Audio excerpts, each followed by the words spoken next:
Hello, good morning guys. Or ay, good afternoon na pala kasi 12 na.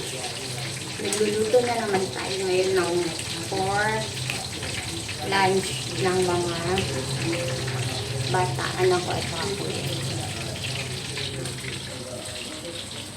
Pakita ko sa inyo yung ulam namin.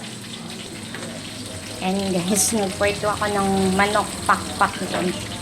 Tapos ano, yung yempo, pork, chicken, and then may gulay ako. Ayan. Tapos rice.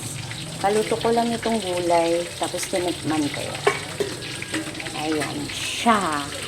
Yung ulam namin for today's video. Tapos kumain na yung anak ko. And kuya niya. Ayan naman anak ko. Hindi na naman nagpapailaw tong anak ko. Ayun o. Kumain na siya. Nagugutom na daw yan siya. Hi boy! Nanonood siya ng TV. Ayan. Tatapusin ko lang yung niluluto ko. Ang dami kong hugasin. Kuya na niya yung maghugas. Dahil mag-ano ako ng mga sinampay ko sa taas. 3 days na yun guys. Hindi pa din na ano.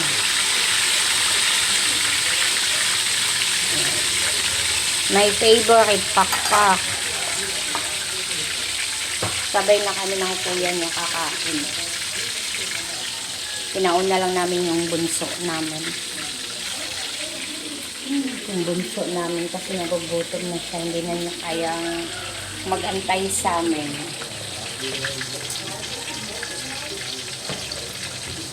Diba? Wala akong lagayan. Diyan ko. Dahil ako ay magluluto. Sasayawan ko muna. Ayun, ano na yung tali-tali na yung hair natin. Kasi medyo not good na yung hair natin. Kailangan na natin yung air touch. Air touch. Doon na ako magpagawa doon sa dati kong pinapagawaan since nandito ako. Doon naman talaga ako nagpapagawa ng buto ko. Ayan, tali na muna natin yan habang hindi pa tayo nagpapayos ng buko. Diba? O siya guys, bye-bye na muna everyone. Thank you for watching. Bye-bye. Ingat all. God bless us. Bye-bye.